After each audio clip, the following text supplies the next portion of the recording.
Fais-le passer 2 fois, s'il te plaît.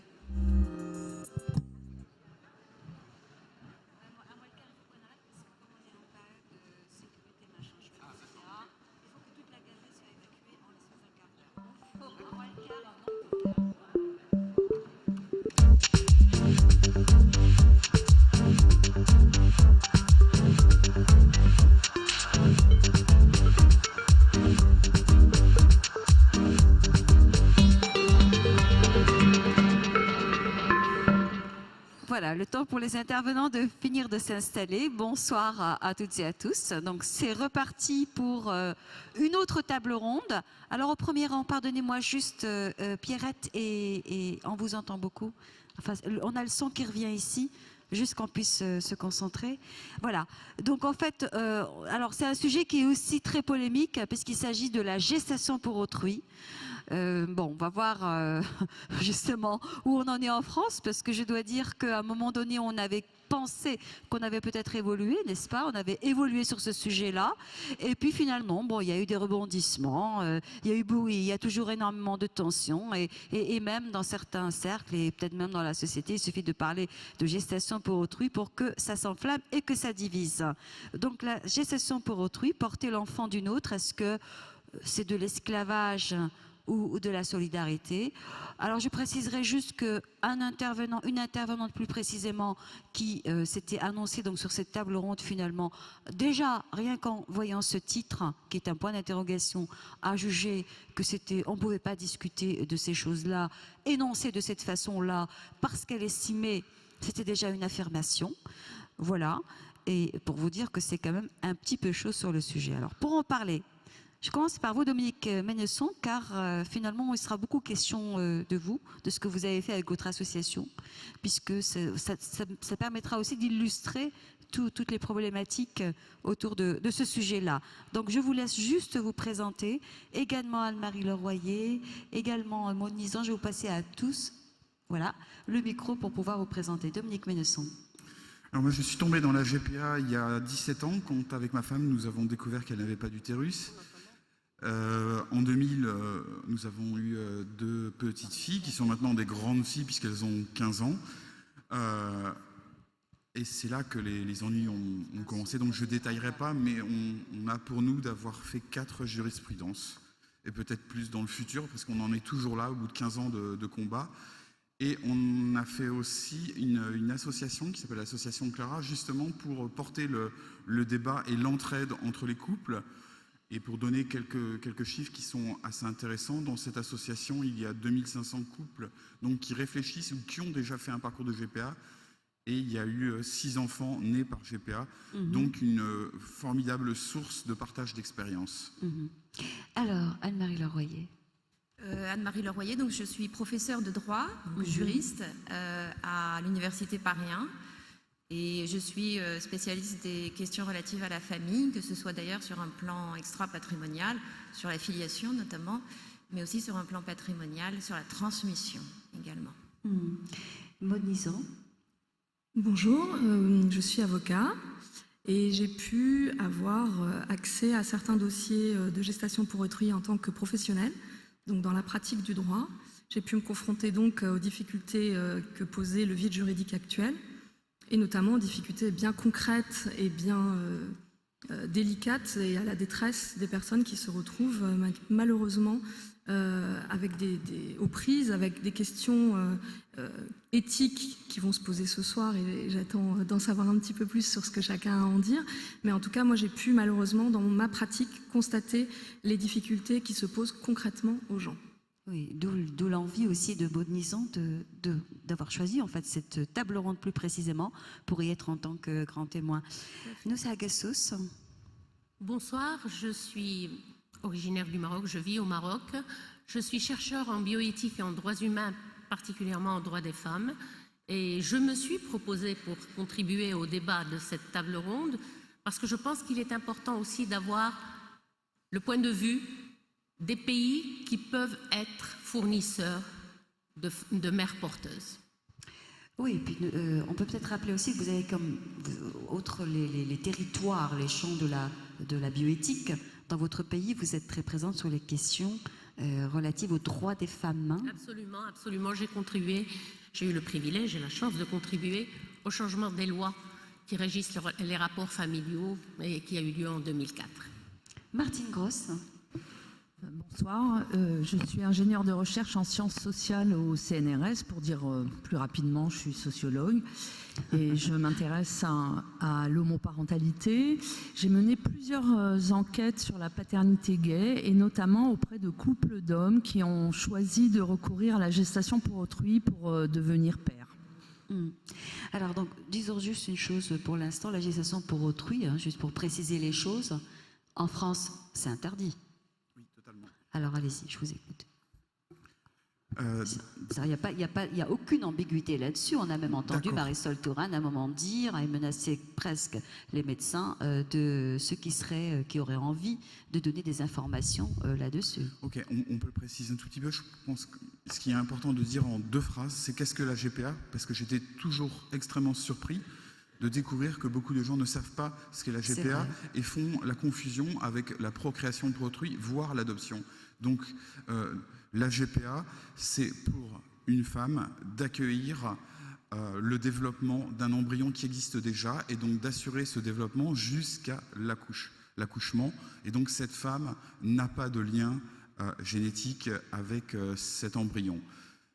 Ce qui fait que les notions que vous pouvez entendre d'ailleurs de Madame Frison-Roche de mère biologique n'existent pas dans la GPA, puisque la biologie est partagée, je dirais, entre la personne qui va fournir son patrimoine génétique, donc généralement la mère d'intention ou une donneuse, et la biologie qui va avoir lieu pendant la grossesse, puisqu'il y a aussi de la biologie.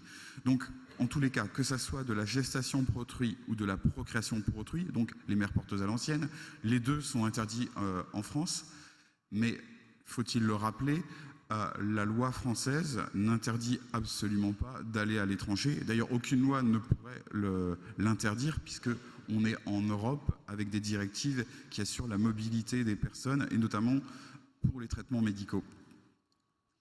Ah oui, alors Anne-Marie Leroyer, la loi française ne l'interdit pas. On peut donc faire de la gestation pour autrui ailleurs?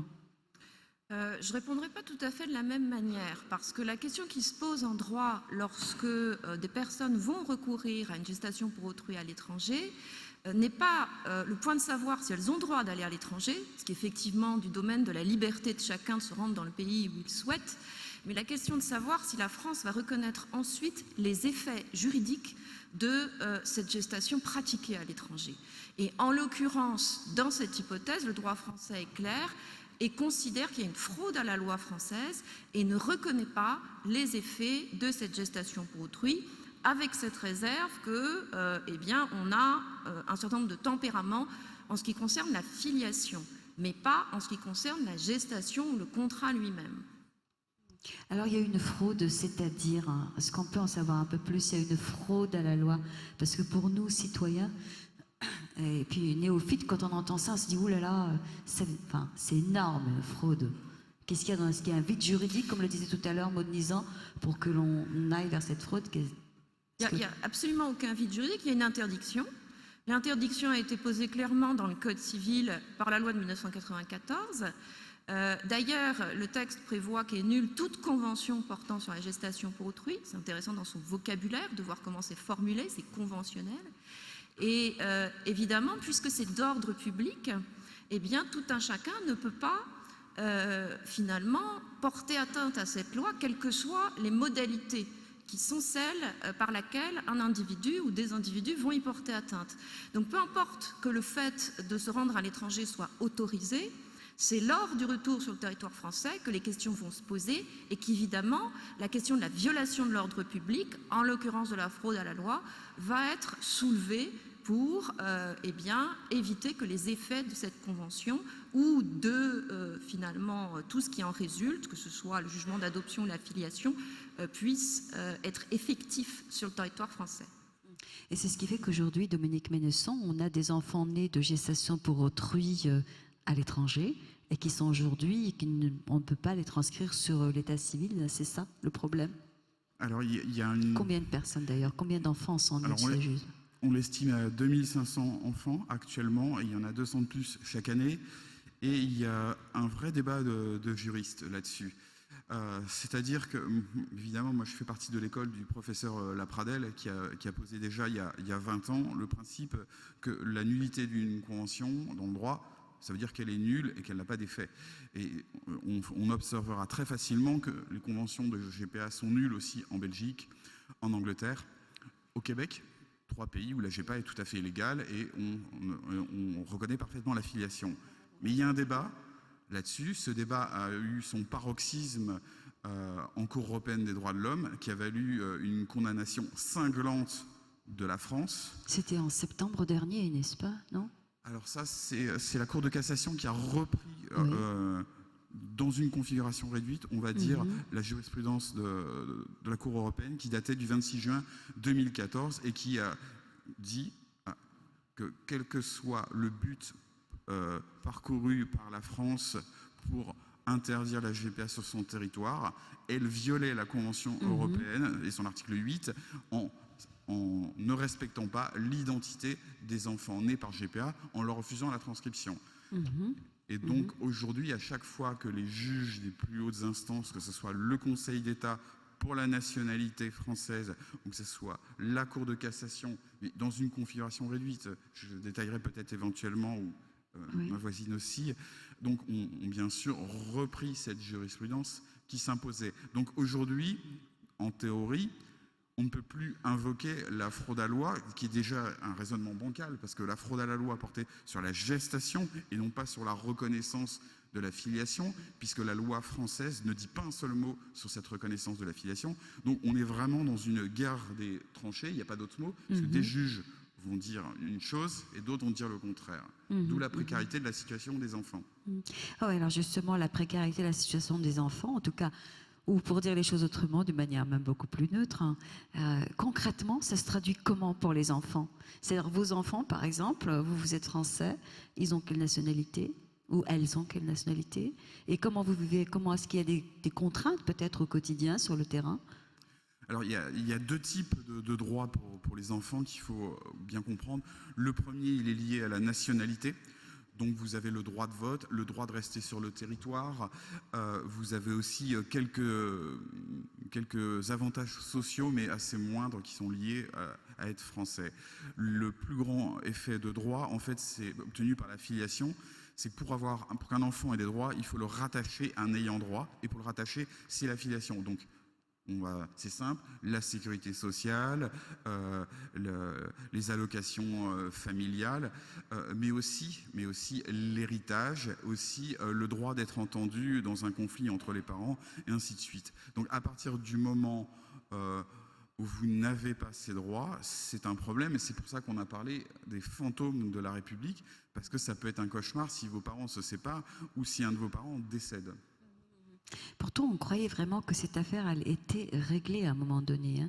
Et puis après, même Manuel Valls avait sorti un article, c'était dans le journal La Croix, je crois, où il disait, quel était son argument, la protection des enfants, ou non-reconnaissance, je ne sais plus. Je vous laisse le dire. C'est-à-dire qu'il disait que les parents ne méritaient pas d'être parents. C'est ça, voilà. Parce qu'ils avaient violé le droit français, ce qui évidemment est faux. Par définition. Et donc, il avait aussi fait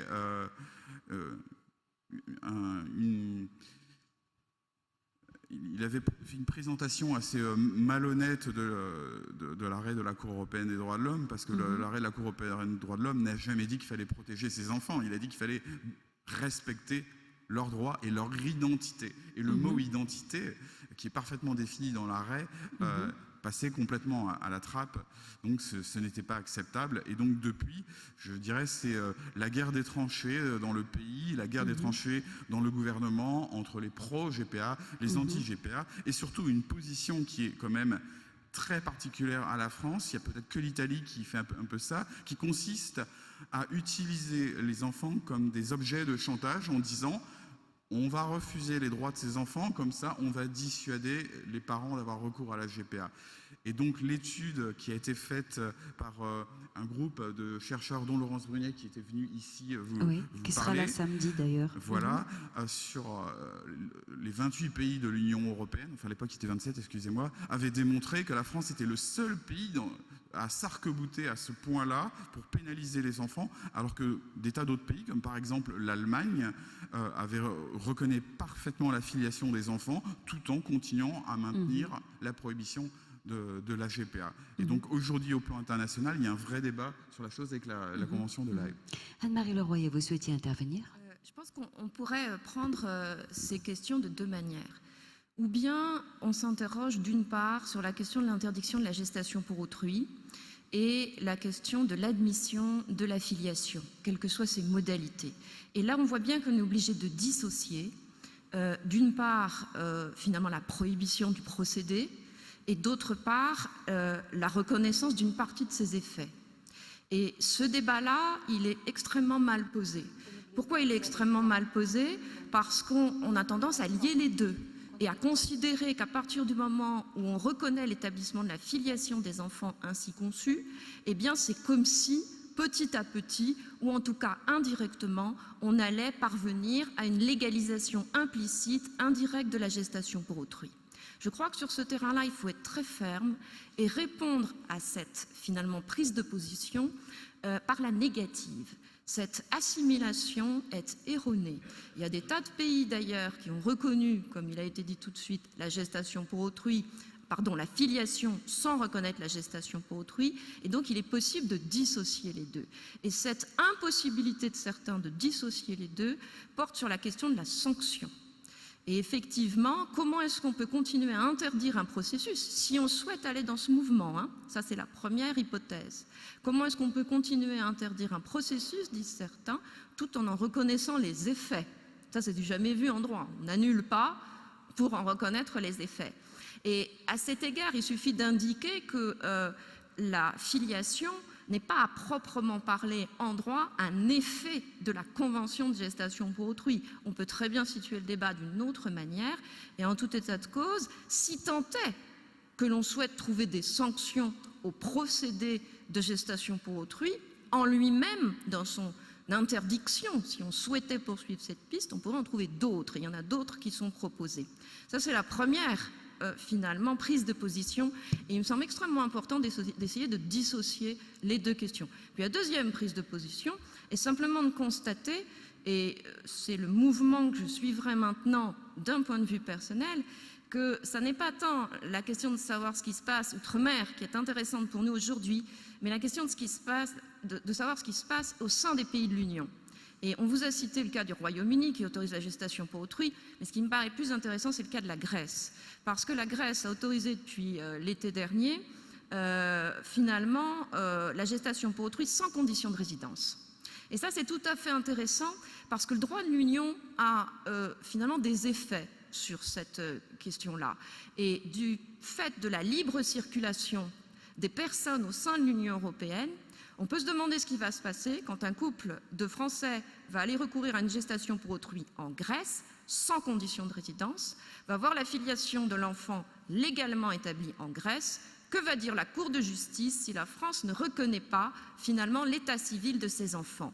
Et là, on a un levier beaucoup plus important sur l'évolution possible à la fois de la question de la filiation, qui n'est pas réglée par les arrêts de la Cour européenne, et à la fois de la question de la légalisation de la gestation pour autrui dans l'avenir.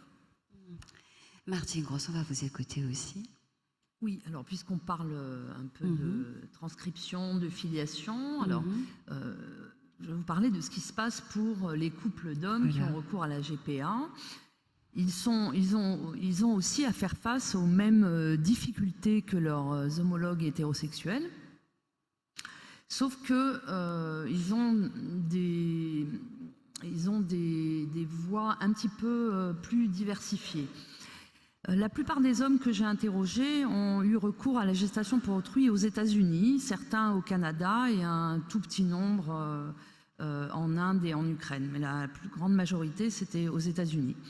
Alors, aux États-Unis, vous pouvez avoir plusieurs possibilités au niveau de l'acte de naissance, du certificat de naissance.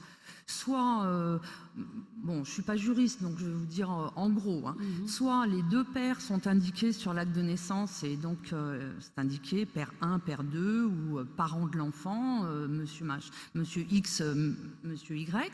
soit il n'y a qu'un seul acte de naissance, il n'y a qu'un seul père qui figure sur l'acte de naissance, et parce que la femme qui a porté l'enfant a renoncé à ses droits parentaux, il n'y a qu'un seul père.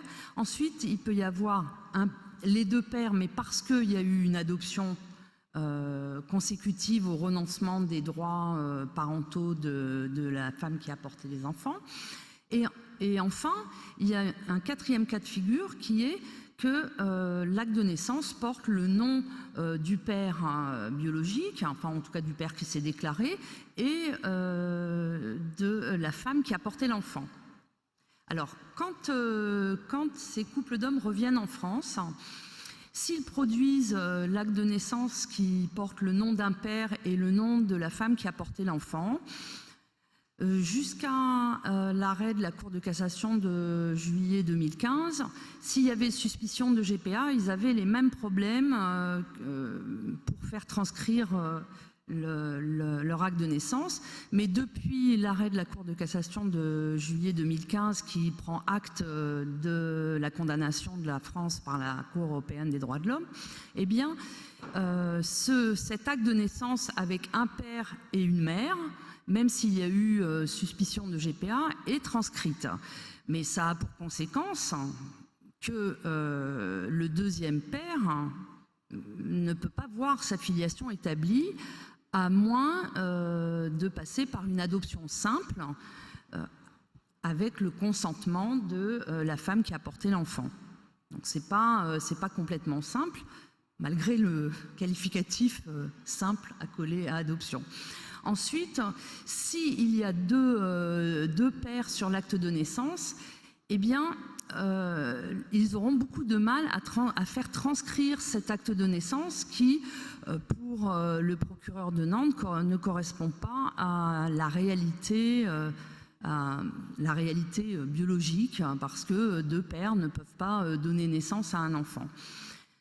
Maintenant, si cet acte de naissance avec deux pères vient du fait que le deuxième père a pu adopter l'enfant, alors bon là, des questions se posent parce que ça serait tout de même possible. Vous voyez que c'est assez compliqué. En tout cas, quand on revient avec un acte de naissance avec deux pères, c'est généralement difficile administrativement de continuer. Alors, est-ce que je peux continuer? Je vous en prie. Encore un petit peu de temps. Oui, je vous en prie. Oui. Alors, maintenant, je voudrais revenir sur la définition qu'a évoquée Dominique Ménesson. Parce que parmi les couples d'hommes que j'ai pu interroger, la plupart ont effectivement recours à une gestation pour autrui, c'est-à-dire qu'ils ont recours à deux femmes. Une femme qui donne ses ovocytes, une donneuse d'ovocytes, et une femme qui porte donc l'enfant conçu avec les gamètes de l'un des deux pères et l'ovocyte de la donneuse. Et lorsqu'on les interroge sur le choix d'avoir recours à deux femmes, ils disent d'abord que c'est ce qu'on leur conseille aux États-Unis, et puis aussi que pour la femme qui porte l'enfant, ça va être tout à fait autre chose que de porter un enfant biologiquement relié à elle. Et ils ont le sentiment qu'elle n'aura pas de sentiment d'abandon vis-à-vis de l'enfant qu'elle porte. Mais il y a un petit nombre d'hommes qui choisissent, et ce, en allant un petit peu à l'encontre de ce que les agences américaines leur proposent, qui choisissent de recourir qu'à une seule femme. Et quand on leur demande pourquoi vous faites ça, ils disent, pour l'enfant, c'est quand même plus simple d'avoir une seule mère. Alors il faut savoir que dans le cas où ils choisissent d'avoir une seule femme qui va porter leur enfant et qui va être la mère biologique de leur enfant, ce sont des gens qui sont en contact permanent avec cette femme qu'ils vont considérer comme la mère de leur enfant. Alors que plus généralement, dans la majorité des cas où il y a le recours à deux femmes, il y a un lien qui est maintenu avec la femme qui a porté l'enfant, mais elle n'est que très rarement considérée comme la mère de l'enfant. Je ne sais pas si je suis claire. Elle va être considérée comme la personne extraordinaire qui a pu les aider à donner la vie. Une fée ou en tout cas une personne envers laquelle ils sont extrêmement reconnaissants, mais elle ne sera pas la mère de leur enfant. Tandis que dans le cas de ce qu'on peut appeler la procréation pour autrui, ils vont considérer que cette femme est la maman de leur enfant. Il faut dire que dans les couples d'hommes, il n'y a pas une autre femme qui souhaite être la mère de l'enfant. Ils sont deux pères, ils ne sont pas un père et une mère. Nous s'arrêtons justement peut-être sur cette personne qui a donné la vie. C'est là-dessus que vous avez envie d'intervenir, ces femmes qui donnent la vie, mais pas que, bien sûr. Oui, certainement que c'est là-dessus. C'est pour ça aussi que j'ai demandé à participer à cette table ronde. Mais avant cela, je voudrais quand même poser un certain nombre de choses qui situeront mon positionnement, si vous permettez. D'abord, je reconnais absolument que l'infertilité peut être très mal vécue par tout le monde, hein, et partout dans le monde, quelle que soit la culture, et peut-être même que dans certaines cultures, c'est plus dramatique que dans d'autres. D'accord ? Et donc, cela n'est absolument pas discutable.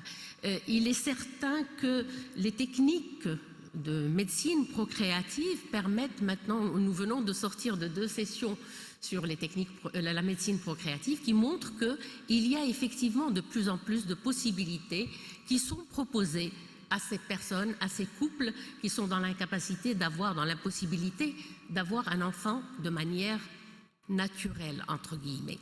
Bon. Mais la question que je pose en amont, c'est est-ce que toutes ces techniques sont acceptées et est-ce qu'elles sont même acceptables dans tous les contextes culturels en particulier, hein? Ça, c'est une première technique, une première question que je pose et qui vient en amont de la problématique qui est posée par la GPA. Bon. Est-ce qu'elles sont acceptables culturellement? Mais plus grave encore, plus important encore, j'enlève, je vous prie d'oublier le mot grave, plus important de mon point de vue, est-ce qu'elles sont éthiquement toutes acceptables sur le plan de l'éthique et sur le plan des droits humains? Bon. Je crois que ce que je souhaiterais, c'est d'abord dire qu'en tant qu'originaire de la rive sud de la Méditerranée, c'est une problématique qui ne se pose pas, en tous les cas. Pas de manière à débattre, comme je le vois ici, j'en suis enchantée.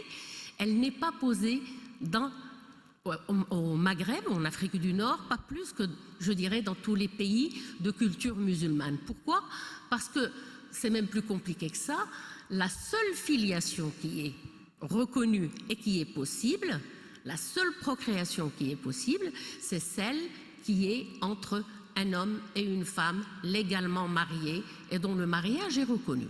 Donc il y a un distinguo malheureux, complètement préjudiciable aux droits de l'enfant précisément, entre l'enfant né d'un couple légalement marié et socialement marié et l'enfant dit biologique. Cela n'empêche pas que dans tous ces pays de culture musulmane, les techniques de procréation médicalement assistée sont toutes pratiquées, mais à la condition qu'il n'y ait pas de donneur externe. Hein, pas de donneur externe, ça ne peut se faire qu'entre les deux conjoints qui sont légalement mariés. Donc la problématique ne se pose pas plus que ça. Dans la culture musulmane, et c'est ce qui va me permettre de faire le lien avec la mère porteuse, dans la culture musulmane, qu'est-ce qui fait le lien de la maternité? Qu'est-ce qui donne un caractère sacré, carrément sacré à la mère? C'est la gestation des 9 mois. C'est cette gestation, le fait qu'elle ait porté cet enfant. Il y a quelqu'un, c'est pas pour rebondir sur la religion ni sur la morale, mais la religion est une partie de la culture. La religion, c'est celle qui irrigue, qui fonde et qui irrigue la culture avec tous les changements que l'on voit passer. Il y a même, excusez-moi de rentrer dans ce détail, un verset du Coran, par exemple, qui dit clairement que la mère est quasiment sacrée parce qu'elle a porté cet enfant pendant 9 mois, parce qu'elle l'a mis bas et parce qu'elle l'a allaité. Donc, à la limite, partant de cette définition de la maternité, on outrepasse l'aspect biologique, on outrepasse le lien biologique. Et c'est comme ça qu'un certain nombre d'arrangements ont existé et existent dans les sociétés musulmanes, comme cela a existé et existe dans beaucoup d'autres sociétés. Bon. Maintenant, le problème, en quoi est-ce qu'il se pose dans les pays qui ne sont pas en Europe ou qui ne sont pas aux États-Unis, c'est que malheureusement, ce sont des pays qui peuvent être fournisseurs de mères porteuses. Et dans ce cas-là, la question qui se pose, il y a plusieurs questions. Parmi ces questions, je suis absolument pour la solidarité entre les femmes, je suis féministe. La solidarité entre les femmes est quelque chose que je revendique absolument, qui est merveilleuse, mais quels sont les critères pour savoir quand est-ce que c'est de la générosité et quand est-ce que c'est de la commercialisation? Quand est-ce que c'est une nouvelle forme d'esclavage? J'irais jusqu'à dire, est-ce que ce n'est pas une nouvelle forme d'esclavage? Ça, c'est une première question que je pose. D'autant plus que quand on voit ce qui se passe en Inde, quand on voit ce qui se passe en Ukraine, quand on voit ce qui se passe dans certains pays d'Afrique, on se rend compte qu'en fait, ce sont des mères qui sont dans des situations, des femmes, des jeunes femmes parfois qui ne sont même pas mariées, qui sont dans des situations de vulnérabilité extrême, économiquement parlant, et pour qui c'est une possibilité de sortir momentanément, parce que ça ne résout pas leur problème à vie, de sortir momentanément de cette vulnérabilité. Donc la tentation est là, la tentation existe, elle est réelle. Si je fais le parallèle avec le don d'organes, eh bien on sait très bien qu'il y a des personnes qui donnent leurs organes à partir de ces pays pour pouvoir avoir de l'argent.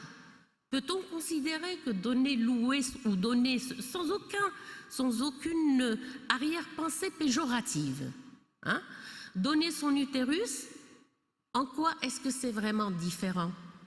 Si ce n'est que, bien entendu, la mère porteuse garde son utérus. D'accord? Elle le garde, on ne le lui enlève pas. Bon. Mais la question qui se pose, c'est donc où est-ce qu'on va mettre les limites? Où est-ce qu'on va mettre les barrières? Comment peut-on répondre à ce devoir que nous avons en tant qu'être humain et ce devoir que nous avons à travers un certain nombre d'instruments internationaux, que ce soit des instruments de droits de l'homme ou que ce soit des instruments de bioéthique, ce devoir de protection des personnes en situation vulnérable. Comment est-ce que nous allons faire face à ce problème?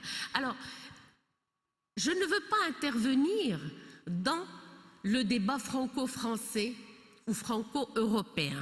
Je reconnais, après avoir écouté les différents interlocuteurs ici autour de cette table, que la loi française est pour le moins qu'on puisse dire une loi qui est ambiguë, qui est incohérente.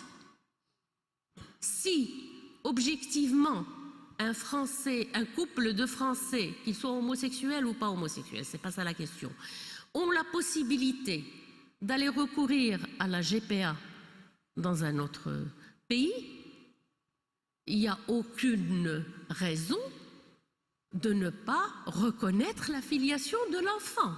Je veux dire, pourquoi on va punir un enfant pour une décision qui est celle de ses parents? Et je suis du côté des droits des enfants. Mais d'un autre côté, je me dis, bien, mais est-ce qu'on pense à ces femmes qui sont de l'autre côté?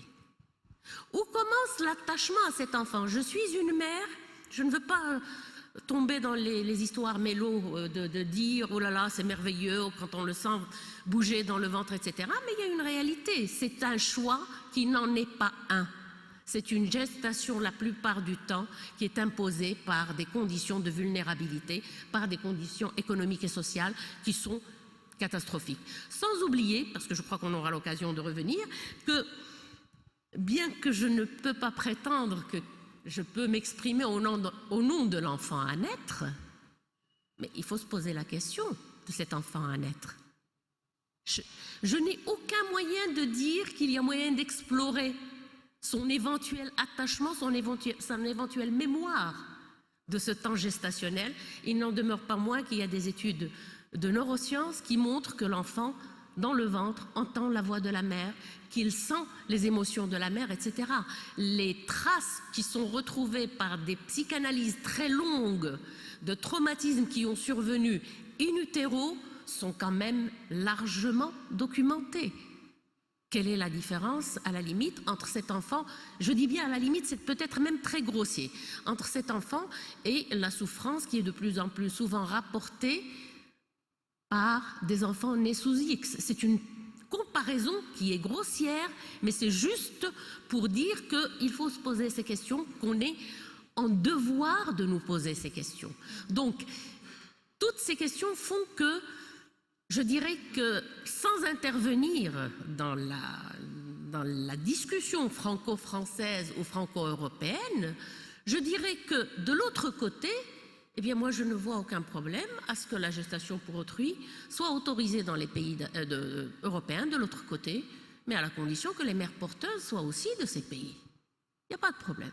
Si les mères porteuses sont de ces pays, eh bien à ce moment-là, on n'aura plus, théoriquement, cette tentation tellement moins coûteuse, tellement plus facile d'exploitation, je le dis, d'exploitation de femmes dans une situation de grande vulnérabilité. Alors j'ai vu Martine Rose qui souhaitait réagir, mais également Dominique Menson, peut-être vous aussi Anne-Marie Leroyer. Il est vrai que là on vient d'entendre par exemple des questions qui sont en fait qui constituent les freins et les angoisses et les inquiétudes contre la GPA. Questions éthiques, questions de commercialisation, questions. On vous écoute Martine Gross. Oui, vous avez abordé énormément de sujets dans votre intervention. Je voudrais d'abord revenir sur votre définition de la maternité. Porter un enfant, c'est sacré, c'est ce qui fait... C'est pas ma définition, excusez-moi, je ne veux pas vous interrompre, c'est pas ma définition. Je faisais référence à ça comme élément culturel dans les pays de culture musulmane. C'est pas ma propre définition. D'accord, très bien. Alors peut-être sur la question du rapport commercial, pas commercial. Oui, je voudrais quand même dire un mot sur... parce qu'en droit français, puis dans beaucoup d'autres pays, la mère est celle qui accouche. Et ne peut être mère celle qui n'a pas accouché. Donc il y a une espèce d'équivalence, c'est aussi un peu sacré chez nous, et pas seulement dans votre pays. La maternité, c'est c'est fondé sur l'accouchement. Or aujourd'hui, la maternité, elle est pluridimensionnelle. Il y a la femme qui porte l'enfant, il y a la femme qui donne ses gamètes, et il y a la femme qui élève l'enfant. Alors c'est un choix, certes ancestral, d'avoir dit que c'est celle qui accouche qui est la mère, mais ça n'a pas été un choix en réalité. À l'époque où on a commencé à légiférer sur ces questions, il n'y avait pas de dissociation. Celle qui accouchait était à la fois la gestatrice, la mère biologique et celle qui élevait l'enfant. Aujourd'hui, quand vous interrogez, et je l'ai fait, des femmes qui portent un enfant pour autrui aux États-Unis, elles disent « mais moi je ne suis pas la mère de cet enfant. Je ne suis pas du tout la mère et je ne souhaite pas du tout en être la mère. » Alors, puisqu'on en est aux femmes qui portent un enfant aux États-Unis, moi, celles que j'ai pu interroger, elles étaient de classe moyenne, parfois même de classe supérieure aux hommes auprès de qui j'avais enquêté. Et donc elles étaient loin d'être misérables, ces femmes. Et quand elles entendent parler du débat que nous avons en France, elles sont révoltées. Elles disent « mais comment ça, je serais esclave, mais comment ça, on m'instrumentaliserait, mais c'est ma liberté, c'est mon choix de pouvoir mettre à disposition mon utérus. » Ce sont des femmes qui sont extrêmement féministes et qui peuvent se battre également pour la liberté de l'avortement et qui disent « je veux avoir le droit d'interrompre une grossesse et je veux aussi avoir le droit de porter pour qui je veux ». Qui peut me l'interdire? Donc c'est une question d'autonomie et de liberté, de liberté de son propre corps. Alors évidemment qu'il y a des pays où c'est la misère qui pousse les femmes à proposer de porter un enfant. Mais moi, je n'ai pas rencontré cela dans mes enquêtes. Ce que j'ai rencontré, ce sont des femmes américaines de classe moyenne ou supérieure et qui n'avaient pas de problème économique. Donc là, je ne vois pas où est l'esclavage. Alors après, il y a des personnes qui diront oui, mais elles touchent une rémunération, elles sont indemnisées. Mais alors, moi, excusez-moi, mais personnellement, je pense que si elles n'étaient pas indemnisées, c'est là qu'on pourrait parler d'esclavage. C'est quand même la moindre des choses qu'on voilà, qu'on les rembourse de leurs frais, de tous les frais qu'elles ont encourus pendant la grossesse, et si elles ont un arrêt de travail, eh bien qu'elles soient rémunérées, enfin qu'elles soient indemnisées pour cet arrêt de travail. Et donc des conditions pour encadrer la gestation pour autrui de manière à ce qu'elle soit éthique, c'est pas très compliqué d'y réfléchir si on le veut bien, si on veut y réfléchir. Alors vous avez aussi évoqué le trafic d'organes. C'est très intéressant que vous évoquiez ça, parce que c'est pas parce qu'il y a des trafics d'organes qu'on interdit le don d'organes. On ne l'interdit pas, on l'encadre. On l'encadre de manière à limiter et à réduire et à punir les gens qui se livrent à un trafic d'organes. De même, l'adoption. L'adoption d'enfants a fait l'objet de maints trafics. Qu'est-ce qu'on a fait pour réduire ça? Eh bien, on a fait une convention internationale qui s'appelle la Convention de La Haye et qui, bon, n'empêche pas qu'il y ait encore des trafics, mais réduit considérablement et permet de punir les personnes qui se livrent à ce trafic. Donc, le fait qu'il y ait des choses qui soient mauvaises qui se passent n'interdit pas de penser à un encadrement éthique de la pratique. D'accord. Alors, je disais donc Dominique Ménesson, Anne-Marie Leroyer, puis je crois que ce souci voulait réagir. Hein? Donc moi, j'étais assez intéressé par les questions que vous posiez. Il y a 3 points sur lesquels je voudrais réagir. La question que vous posez, en fait, elle était très intéressante. La première, c'était est-ce que ce sont une technique ou des techniques, vous n'avez pas précisé, c'est au pluriel, acceptables ou acceptées culturellement, éthiquement, socialement. Alors, moi, je mets tout de suite un S à technique et je vais plus large. Et je vais parler de pratiques, parce que justement, c'est bien le fond du débat, c'est que les pratiques sont extrêmement diverses et n'appellent pas du tout les mêmes commentaires et les mêmes remarques. Il est évident que la première question à se poser, est-ce que c'est la même chose quand vous avez une loi, comme aux États-Unis, Canada, Israël, Angleterre, ou pas de loi, où chacun peut faire sa propre loi et en cas de problème, il n'y a plus personne. Donc déjà, c'est pas la même chose. Deuxième chose, et c'est un peu le corollaire, est-ce qu'il y a un système pour faire appliquer et respecter la loi? C'est le cas aux États-Unis. Une agence ne peut pas faire n'importe quoi, un médecin ne peut pas faire n'importe quoi, et c'est absolument pas le cas en Ukraine ou en Inde. Et sans mettre du tout en cause la qualité des intervenants en Ukraine ou en Inde, je remarque simplement qu'il n'y a pas un juge pour valider avant le médical ou valider après. Tandis qu'en Californie, le juge vérifie que le consentement éclairé est là. Et sinon, vous ne commencez pas le médical. Au Canada, il le vérifie, c'est peut-être un peu tard, mais il le vérifie au moment où il établit l'état civil. Donc ça, c'est un premier critère. Le deuxième, c'est la place de l'argent. Ça n'a rien à voir entre des pays qui ont dit il faut que la place de l'argent soit restreinte dans un domaine très éloigné du salaire, donc c'est le cas de tous les États-Unis, du Canada, où en fait le critère, il faut que ça soit une fraction faible du SMIC. Donc le SMIC, en gros, $8 de l'heure, ok, faites le calcul, les compensations, elles ne vont jamais dépasser quelque chose qui va être inférieur à $1, pour que ça ne soit pas du tout une tentation. Et de même, cette compensation financière ne doit être rattachée qu'à l'état de grossesse. On ne peut pas compenser financièrement avant la décision, et on ne peut pas compenser financièrement non plus à partir de l'accouchement, pour pas qu'il y ait de pression. C'est totalement le contraire d'autres pays où justement l'argent est un moteur très fort, puisque en Ukraine, film de l'anthropologue Delphine Lance, ou plein d'autres études en Inde, là c'est le contraire, c'est 10 fois le SMIC. C'est-à-dire que pour les femmes, entre aller à l'usine ou porter un enfant, c'est toucher 5 à 10 ans de salaire d'usine. Et c'est là où je viens sur votre chose. Il y a une erreur immense d'analyse de dire c'est un choix qui n'en est pas un. Je peux vous dire qu'en 30 ans de GPA, toutes les personnes qui ont étudié, les anthropologues, les sociologues, avec tous les préjugés qu'ils avaient, ils sont tous revenus de ce truc-là. Et quelles que soient les techniques que je vous dis, les pratiques, c'est un choix.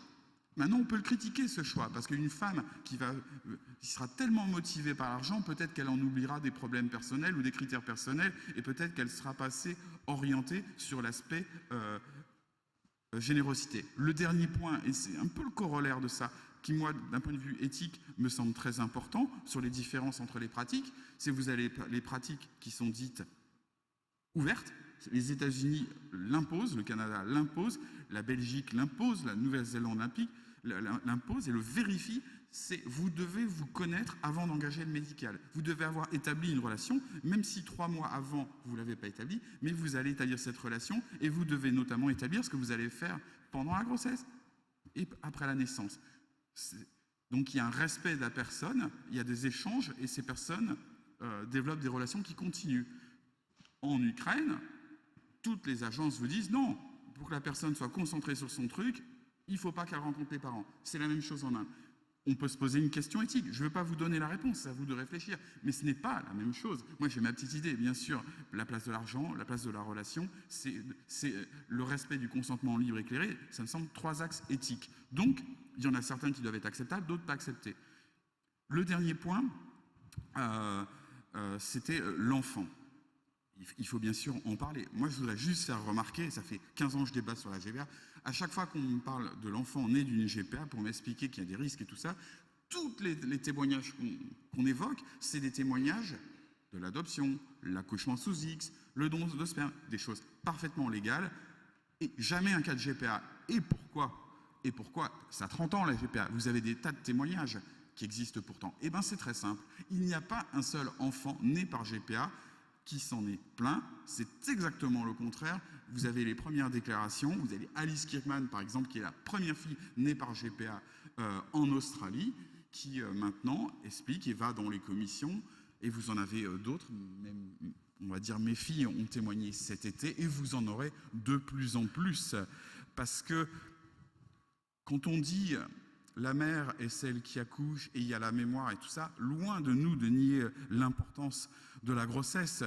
Mais je vais juste vous donner cet exemple et terminer là-dessus. Nous avons dans notre association des femmes qui n'ont pas perdu qui sont nées avec un utérus et qui l'ont perdu dans un événement tragique. Donc, des fois, elles ont déjà eu un enfant et c'est comme ça à l'accouchement qu'elles ont perdu leur utérus. Et ensuite, elles ont recours à la GPA pour un 2e enfant. Donc ces personnes, elles savent pertinemment ce qu'est la grossesse, elles l'ont vécu, elles ont eu un enfant avec leur propre grossesse et elles ont eu un enfant par GPA. Ces femmes, quand elles témoignent, elles vous disent, elles vous expliquent que au regard des enfants, ça ne change strictement rien, absolument rien. Et à l'inverse, écoutez n'importe quelle gestatrice dans n'importe quelle étude, qu'elle soit payée 10 ans de salaire ou qu'elle soit juste défrayée, elles vous diront toutes la même chose. Cette grossesse, ce n'était pas la même chose que les grossesses pour mes enfants. Donc, ne fantasmons pas sur les choses. La grossesse, c'est un élément important et c'est pour ça qu'on est tous intéressés à ce qu'elle se passe bien. Mais ce n'est pas la condition de l'épanouissement des enfants. Anne-Marie Leroyer, nous avons encore 7 minutes à la tribune, puis je passerai à la salle. Ce qui est intéressant de voir dans ces 4 interventions, c'est qu'il y a une question récurrente qui me semble au cœur de nos interrogations du jour, c'est la question de la liberté du consentement. Et on voit s'opposer 2 courants d'opinion. Le premier courant d'opinion, on pourrait le qualifier d'essentialiste. Et il consiste à dire que, par principe, par essence, une femme ne peut jamais librement consentir à porter un enfant pour autrui. Et dans ce courant de pensée, dans cette ligne-là, dans cette mouvance-là, on attache à la grossesse des qualités particulières qui peuvent être de l'ordre du biologique ou encore du sacré ou encore finalement de l'affectif. Et dans ce courant de pensée-là, il n'existerait pas d'hypothèse possible d'altruisme, de générosité, dans lesquelles, ut singuli, une femme pourrait librement consentir à porter un enfant pour une autre. Il y aurait une impossibilité de principe. Il y a un certain nombre de philosophes, je pense à une en particulier, qui porte ce discours en France. Et puis, il y a l'autre courant de pensée que l'on voit également apparaître ici au fil de ces discussions. C'est un courant qu'on pourrait qualifier de libertarien, qui, à l'inverse, est de porter l'idée que tout à chacun est autonome et finalement décide librement pour soi-même de ce qu'il entend faire de son propre corps. C'est ce qu'en droit on traduit par l'autonomie de la personne sur son propre corps. Et dans ce cas-là, à l'inverse, Tout un chacun est libre, indépendamment des conditions même dans lesquelles il est placé, de pouvoir décider pour soi-même de la question de savoir si une femme peut ou non porter un enfant pour autrui, mais ça peut se décliner sur tous les usages qu'on peut faire de son propre corps. Et évidemment, ces deux courants-là, on le voit, sont drastiquement opposés. L'un essentialiste qui interdit toute, finalement, hypothèse possible de libre consentement, et l'autre qui est, je le qualifie de libertarien, qui autorise toute possibilité pour une femme de porter librement un enfant pour autrui. Et on voit bien que c'est trop opposé comme courant de pensée. Et qu'entre les deux, eh bien, c'est ce qu'on essaye de construire, il y a des circonstances où si on essaye de garantir que la liberté du consentement soit réelle, c'est-à-dire qu'elle ne soit pas à l'épreuve de conditions économiques, de conditions psychologiques, de conditions affectives qui vont altérer l'expression d'un consentement libre et éclairé pour la personne qui porte l'enfant pour autrui, alors c'est possible. Mais toute la question est de savoir comment organiser finalement cette liberté-là, comment faire en sorte de garantir que ce consentement libre ne soit pas soumis à des pressions économiques, à des pressions affectives, à des pressions psychologiques particulières qui en altèrent la qualité. Mais je dirais que ce questionnement-là, il n'est pas propre à la gestation pour autrui.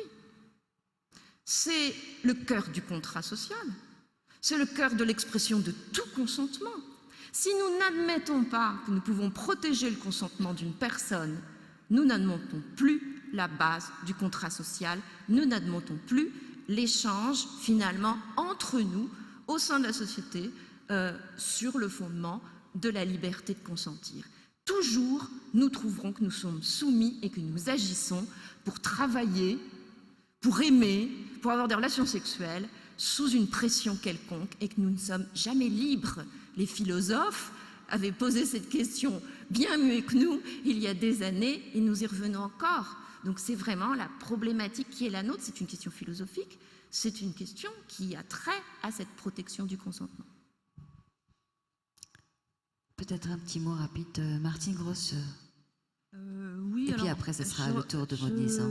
Je reviens peut-être sur les enfants, parce que j'ai eu connaissance de quelques études qui commencent à être publiées sur les enfants qui sont issus de GPA, notamment une étude récente qui a été publiée au Royaume-Uni en 2013 par une équipe qui suit des enfants qui ont aujourd'hui 10 ans, enfin au moment de la publication de l'étude avaient 10 ans, et ces enfants ont été suivis depuis leur naissance jusqu'au moment de la publication de l'étude, donc 33 enfants qui ont été vus à 1 an, à 2 ans, à 3 ans, à 7 ans et à 10 ans. Et les résultats de ces études, même s'il y a encore beaucoup de questions en suspens, notamment sur l'impact à plus long terme de la gestation pour autrui, pour l'instant, les résultats de cette étude sont plutôt positifs. Donc c'était pour compléter ce que disait Dominique Ménesson. Très bien. Voilà. Maud Nizan, le vide juridique ou autre chose à l'écoute de ce qui a été dit ici? On a parlé effectivement d'interdiction par la loi de la GPA. On a parlé aussi de vide juridique de la reconnaissance de la filiation. Moi, j'aimerais parler également de la contradiction qu'on peut voir dans nos lois, contradiction qu'on a entre la fraude à la loi qui vient permettre au juge d'annuler une reconnaissance du père biologique, qui est souvent le père biologique, qui est le père biologique de l'enfant. Annulation de la reconnaissance, ça c'est ce que prévoit la loi, mais la loi, qu'est-ce qu'elle prévoit aussi? Eh bien, elle prévoit que le juge doit statuer dans l'intérêt de l'enfant, et s'il statue dans l'intérêt de l'enfant, qu'on vienne m'expliquer en quoi c'est conforme à l'intérêt de l'enfant d'annuler la filiation qu'il a avec son père. Plus encore, moi, ce que j'ai pu voir dans ma pratique professionnelle, au-delà de l'annulation du lien de filiation, en tout cas pas au-delà, c'est la conséquence, c'est qu'on place les enfants. On place un nourrisson des mois durant parce que, il y a une loi qui interdit la gestation pour autrui et qui permet par le biais de la fraude à la loi, d'annuler une filiation. Ça vient rejoindre finalement ce qu'a dit tout à l'heure Nusra Kessous. Je crois que c'est ce que tu voulais dire. Non, ce que je voudrais dire, je voudrais apporter 2 ou 3 petites précisions. Premièrement, je crois qu'il existe des personnes en France, des groupes en France, qui ont un point de vue différent de celui qui a été exprimé autour de cette table concernant la GPA. Donc je ne voudrais pas je ne suis absolument pas ni leur représentante, ni leur avocate. Ça, c'est la première chose. Deuxièmement, je voudrais préciser, tout à l'heure, je me suis présentée comme étant chercheur en droits humains, droits des femmes.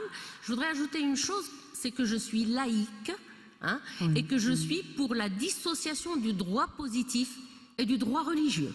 Donc soyons bien clairs, ça n'a rien à voir avec ce que j'ai dit concernant les bases religieuses d'une culture au Maroc. Je voudrais dire à Martine que quand j'ai dit tout à l'heure, d'ailleurs, excusez-moi de vous avoir interrompu, quand vous avez dit que pour moi, la maternité, c'était le fait de porter un enfant, non, non, non.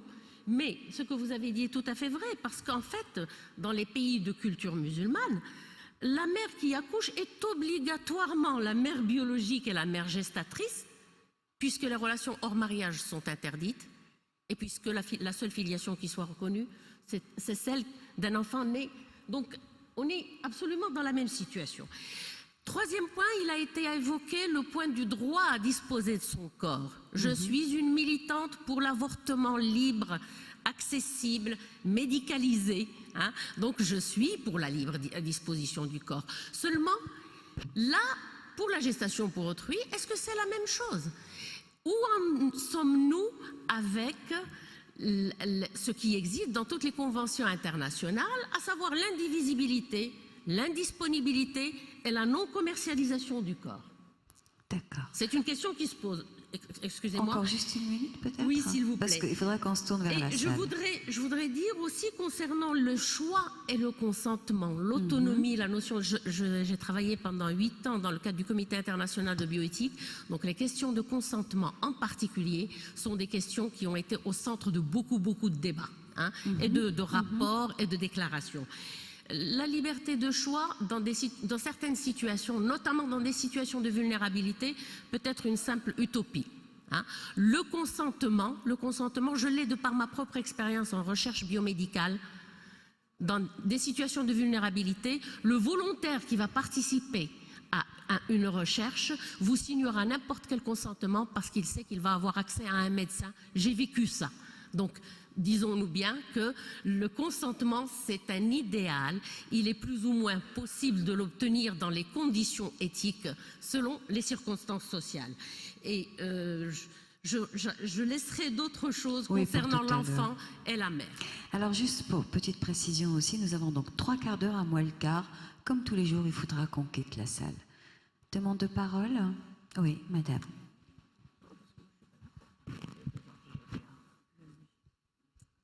Fouzière Rossier, je représente l'organisation l'ONG Terre des Hommes à Lausanne. Je suis venue exprès de Fribourg, donc en Suisse, pour cette conférence. Et je dois dire que je regrette très sincèrement le manque de représentativité et de pluridisciplinarité dans un débat qui tout d'un coup est devenu très juridique et qui pour moi est passé complètement à côté de la question qui est-ce que c'est esclavage ou solidarité, à part madame Nouza, je m'excuse, j'ai oublié votre nom de famille, qui a effectivement traité de cette question. Tous les autres, on est rentré dans un débat juridique et je regrette très sincèrement que madame Frisson-Roche ne soit pas venue ce soir parce qu'elle aurait simplement dit la question de GPA est une question de business et d'argent. Si vous saviez les milliards que ça représente. Mais elle n'est pas venue nous le dire. Elle n'a pas voulu. Je voulais simplement vous dire, le problème avec la GPA, c'est qu'il y aura toujours plus de demandes que d'offres et automatiquement, on va se rapporter sur les marchés où ce sera possible avec des femmes qui de toute façon vivent dans des conditions d'esclavage déjà et elles remplacent un esclavage par un autre esclavage. Alors je dis simplement maintenant, je vais malheureusement retourner à Fribourg et ne pourrai pas assister à la pluralité. Je regrette simplement que le débat n'ait pas été plus équilibré sur la table. Et une autre chose que je regrette, c'est qu'on n'ait pas parlé de l'enfant, de l'identité de l'enfant, du droit de l'enfant de connaître son papa et sa maman, parce que jusqu'à présent, et encore pendant des années, il faudra un homme et une femme pour faire des enfants. Voilà, merci. Merci de votre intervention, madame. Dominique. Et c'est vrai que nous aussi, nous regrettons que madame Friesen-Roche ne soit pas venue. C'est dommage. Oui, elle a refusé le débat. Elle a considéré que le débat était fait. Elle a refusé il y a une semaine. Et non, parce que si on ne vient pas au débat, il n'y a pas de débat. Et le problème de notre pays, c'est que sur ce sujet-là, il n'y a plus de débat. Parce que chacun agite des banderoles et des slogans. Et ce que nous avons voulu, c'est justement équilibrer une table ronde. Et elle avait accepté de venir. Et quand elle a vu le mot esclavage, ça l'a dérangé. On s'est fait allumer par elle et elle a dit je refuse le débat alors qu'on lui a dit venez tout expliquer là. Donc c'est pas de notre fait. Monsieur Menson, il faut peut-être vous voulez répondre. J'ai deux points qui me semblent très importants à répondre. Très rapidement, l'esclavage, je veux dire la même chose qu'on dit. C'est assez simple. Il y a une définition légale de l'esclavage. Ok, donc quand on parle d'esclavage, il faut se rapporter à ça. L'esclavage, il est condamné dans quasiment la totalité des pays, dans toutes les conventions internationales. La GPA, ça fait 30 ans. Vous avez vu une condamnation pour esclavage? Vous avez eu même un procès? Non, jamais. Par contre, dans le travail forcé, en France, dans tous les pays, ou même dans les trafics d'enfants, dans l'adoption, il y en a tous les jours des condamnations. Donc s'il y avait de l'esclavage, si cette question se posait réellement, on le verrait. Pour moi, c'est un écran de fumée. La question qui me semble beaucoup plus importante, on voulait parler de l'enfant, de l'identité, mais alors c'est très très important. Alors évidemment, il y avait quelques millénaires où tout était lié, mais c'était une vision tout à fait fausse, parce que les enfants tournaient. Je rappelle juste que le premier code civil, le code d'Hammurabi, c'est 5000 ans, 5500 ans. Il y avait déjà, sur 283 articles, 6 articles pour justement faire tourner les enfants. Faire tourner les enfants au Maghreb, ça existe. Donc c'est un petit peu plus compliqué que ça et les personnes n'ont pas de problème d'identité. Maintenant, quand on interroge, et dans toutes les études, donc Martine, tu as cité celle de Suzanne Golombok, ce qui est très important, et je pourrais reprendre les propos de Serge Effès, de tas de psychanalystes qui ont rencontré réellement des enfants nés par GPA. La question, c'est pas tant le mode de la procréation. La question, c'est y a-t-il réellement un projet parental? Les personnes qui ont aidé sont-elles bien identifiées? C'est-à-dire, est-ce qu'on reconnaît réellement l'histoire et qu'on la cache pas aux enfants? Oui, le droit aux origines est quelque chose de fondamental. Mais à partir du moment où on respecte ce droit-là, naître par GPA ne pose pas de questions aux enfants. Et si vous pensez qu'il faut se poser une question là-dessus, alors il faudrait vraiment s'interroger dans notre pays qui autorise le don d'embryons anonymes, où il me semble qu'en question d'identité, la question est nettement plus forte. Parce que la différence entre la GPA et un don de gamètes anonyme, voire un don d'embryon anonyme, c'est que la GPA n'est pas anonyme. Enfin, la GPA éthique, évidemment, on pourrait toujours reprendre les quelques exemples. Le dernier point, si ça peut vous faire sourire, enfin je l'espère, cette question, on embête les enfants nés par GPA tout le temps, parce que ça peut aller très très loin, on peut leur demander mais qui est ta vraie mère et tout ça, donc ça les agace un peu. Et donc à la fin, ils réfléchissent et j'ai une fille qui a répondu à un journaliste, parce qu'elle en avait un petit peu assez de tout ça. Elle a laissé 2 minutes de silence et elle lui a répondu « Mais vous savez, moi je suis très content d'être né par GPA parce que j'aurais pas voulu avoir une naissance banale. » Nous Jesus. Oui, Et on retourne à la salle. D'accord. Je vous remercie, madame, parce que réellement, je suis mal à l'aise. Je le dis sincèrement parce que le débat est vraiment complètement déséquilibré. Et encore une fois, je ne suis l'avocate de personne, je ne suis la représentante de personne. Je suis mal à l'aise aussi parce que c'est peut-être la première fois que dans une tribune internationale, je dois montrer patte blanche en disant je suis laïque, je suis ceci, je suis cela. Habituellement, je m'exprime en fonction de mes idées et de mes... seulement. Je voudrais ajouter 2 choses. Je suis absolument certaine qu'il n'y a peut-être pas de moyen sûr à 100% de pouvoir évaluer le volet affectif sur l'enfant. D'accord? Et puis je suis absolument... ce n'est pas mon domaine de compétence. Il n'en demeure pas moins que... Et on verra ce que les psychiatres, les psychanalystes diront dans 30 ans, 40 ans, 50 ans. Il n'en demeure pas moins que, à moins que ce ne soit de fausses informations, il y a un problème réel maintenant qui est rapporté, c'est la vente d'enfants nés par GPA, soit parce qu'ils sont nés en grossesse gémellaire, soit parce qu'ils sont nés et que ça existe, en tous les cas, et l'information a circulé, y compris dans des sites de bioéthique. Maintenant, je n'ai aucun moyen de vérifier la véracité de cela. Toujours est-il que ça fait partie, effectivement, des dérives possibles. Hein? Ça fait partie des dérives possibles, ça ne veut pas dire qu'on va tout arrêter à cause des dérives, pour reprendre le débat qu'il y a eu juste avant cette session, oui. Mais il faut garder ça parce que si effectivement ça se vérifie, nous serions devant une production du vivant et une marchandisation du vivant, ce qui serait quand même très grave. Dernier point concernant les mères, parce que moi je parle, tout le monde ici, avec de bonne foi et par conviction, avec des arguments qui sont tout à fait respectables, parle de la possibilité de recourir à la GPA comme moyen, faute d'autre chose, et tous les garde-fous, tous les encadrements que vous avez dit les uns et les autres, et qui sont tout à fait respectables. Moi, je parle du côté de la mère porteuse.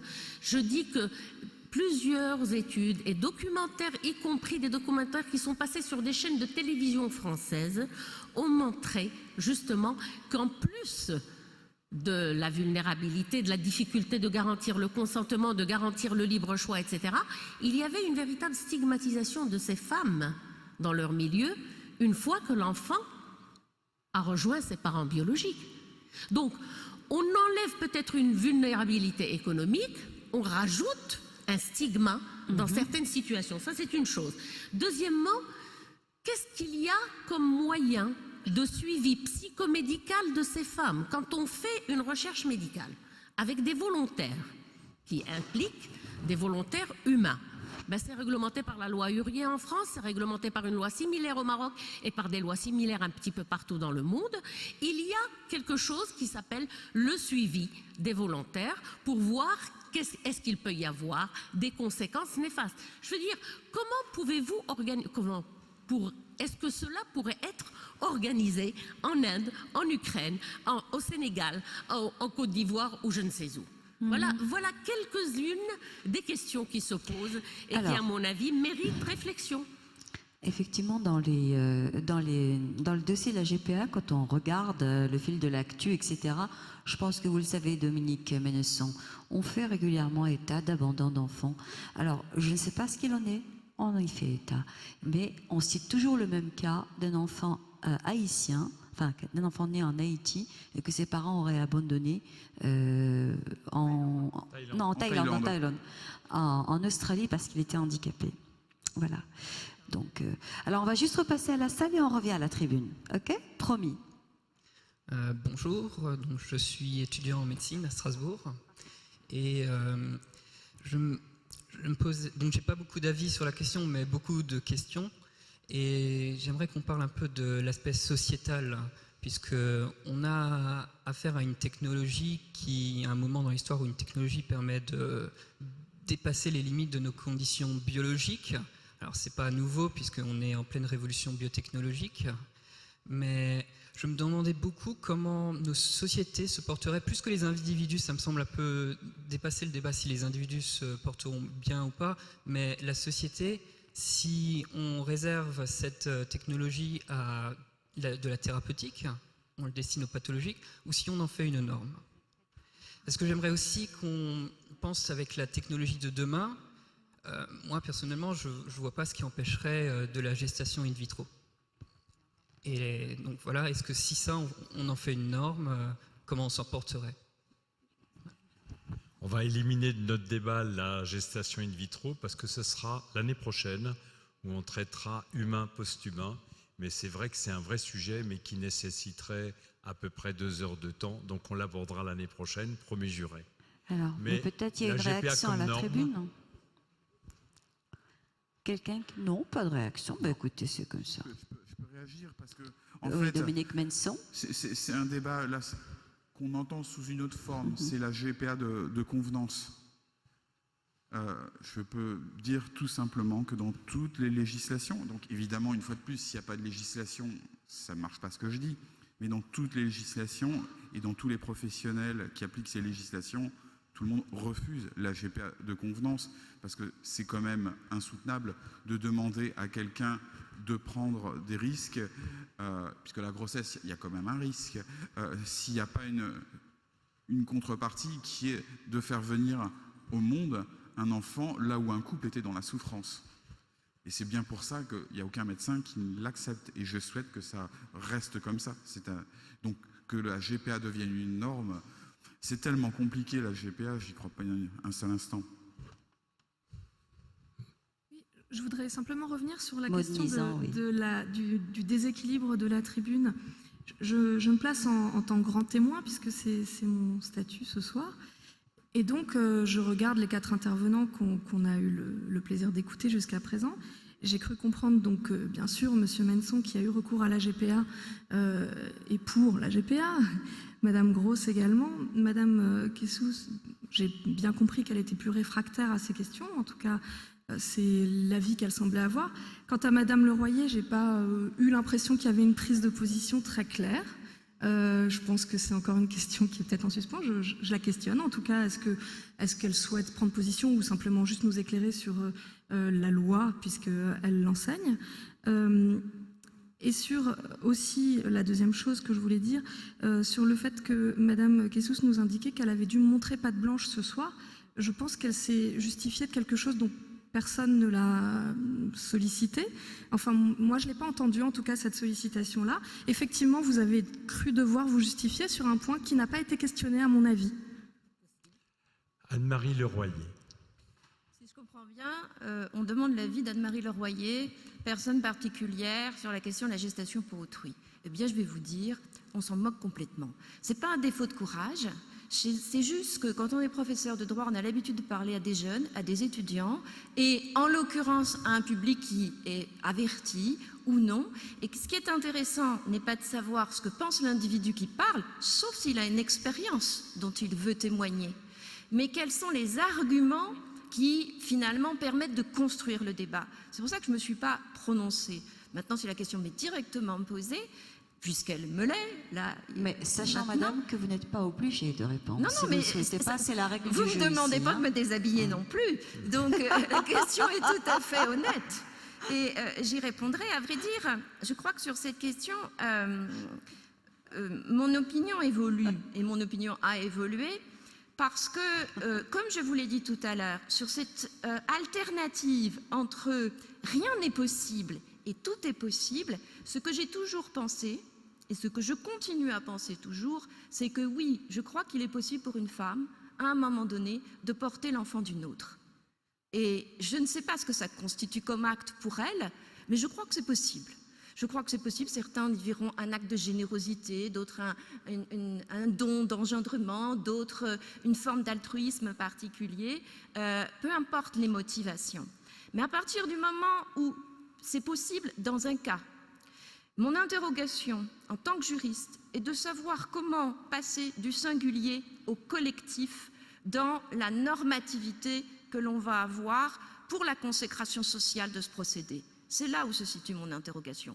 Comment faire pour que finalement on est tous d'accord sur le fait qu'il ne convient pas d'exploiter les femmes les plus pauvres, qu'on peut tromper. Utilisons l'expression pour que, puisque vous l'avez utilisée, je ne sais plus madame où est-ce que vous êtes, dans ce qu'on pourrait appeler parfois une forme moderne d'esclavagisme. Pourquoi pas utiliser cette expression? Mais justement, si l'on veut éviter cela, partant du fait que c'est possible pour un certain nombre de femmes de porter l'enfant d'autrui, comment faire pour passer de ces cas individuels, finalement parfaitement compréhensibles, à cette législation générale qui va aborder le collectif. Et cette interrogation, elle me fait penser à autre chose. Elle me fait penser, mais c'est une remarque qui m'a fait sourire quand j'ai donné ce texte aux étudiants à lire. Alors, pardonnez-moi de vous le soumettre à nouveau, mais rappelez-vous peut-être, vous vous souvenez de ce texte de Lévi-Strauss, qui est publié dans un recueil qui s'appelle « Nous sommes tous des cannibales ». Et dans ce texte dont il a fait communication dans les années 80, Lévi-Strauss rappelle que l'assistance à la procréation, pas médicale, le fait pour une femme de porter l'enfant d'une autre, ça existe depuis très longtemps, c'est pratiqué de manière différente dans d'autres sociétés, dans la nôtre, dans l'histoire. On trouve des exemples un peu partout. Mais ce qui différencie profondément ce qui se pratique dans certaines sociétés et ce que l'on construit, c'est le médical, c'est la technique, vous y faisiez allusion. Et là, le vecteur de la technique transforme tout. Pour quelle raison? Parce qu'il anonymise tout. Et donc, finalement, on est en présence d'une famille qui ne se connaît pas. Parce que dans les propos de Lévi-Strauss, ce qu'il explique, c'est que tout est simple dans ces sociétés parce qu'on admet qu'il y a plusieurs femmes qui peuvent finalement se prétendre mères. Ce n'est pas le cas dans ce qu'on fait dans la gestation pour autrui. On dissocie la gestation de la maternité. Dans la gestation pour autrui, on n'anonymise pas. La mère gestatrice est connue de la famille et parfois même de l'enfant. Ce n'est pas le cas du tout dans l'assistance médicale à la procréation, par exemple. Et donc ces dissociations-là, elles sont problématiques. C'est la raison pour laquelle, effectivement, on rentre dans un champ nouveau où la technique va anonymiser, finalement rendre froid quelque chose qui est de l'ordre du cœur. Et c'est pour ça qu'on n'arrive pas, finalement, à concilier les choses. Monsieur. Bonsoir, je voulais juste apporter un commentaire plutôt qu'une question. Donc c'est très agréable de vous entendre parler, mais c'est vrai que je me suis aussi posé la question au départ de me dire, tiens, le débat est très juridique. Puis au fur et à mesure de la conversation, je me suis fait la réflexion suivante. Il y a deux débats dans la GPA, il y en a certainement plus, mais il y a le côté philosophique, le côté psychologique et le côté biologique, c'est-à-dire de savoir est-ce que c'est une bonne chose pour l'individu, pour l'enfant, pour les parents, et ça c'est extrêmement important. Je pense qu'on ne peut pas aborder tous les sujets, mais c'est vrai que le côté du droit, finalement, est très important parce que comme souvent dans les problèmes bioéthiques, il y a l'aspect de ce qui se passe à l'étranger et qu'on doit gérer, nous, avec nos outils de législation. C'est-à-dire les enfants qui sont, de fait, en France, nés d'une GPA, ils sont dans une situation où il va y avoir un conflit d'intérêts entre ce qu'on juge être bien pour la société et ce qu'on juge être dans l'intérêt de l'enfant. Donc je voulais juste apporter cet éclairage pour dire que, voilà, comme dans tous les problèmes bioéthiques, il y a la question de fond qui est très importante à gérer, mais il y a aussi de dire qu'est-ce qu'on fait concrètement avec les éléments de bioéthique qui sont faits à côté et qui sont récupérés en France. Et puis il y a aussi chacun sa façon de voir la manière dont les choses doivent être traitées. Voilà, tout simplement. On a une demande de parole ici. Tu voulais parler peut-être Israël, non? Après. Une demande de parole. Alors Pierre Tauffière. On risque de retomber dans le juridique, mais je vais essayer de ne pas trop y retomber. J'avais envie de dire de manière provocante, vous savez, les avocats, c'est très provocateur, qu'il faudrait faire une GPA à la loi. Parce que l'utilisation de la fraude à la loi, qui a été celle pour refuser la transcription de l'enfant, de la création d'un acte de naissance en France pour l'enfant, a été pour les mères qui vont faire des procréations médicalement assistées dans d'autres pays que la France lorsqu'elles sont célibataires, puisque c'est interdit en France, utilisé aussi dans un premier temps pour refuser que ces mères qui se mariaient avec une compagne puissent faire procéder à l'adoption plénière de leur enfant.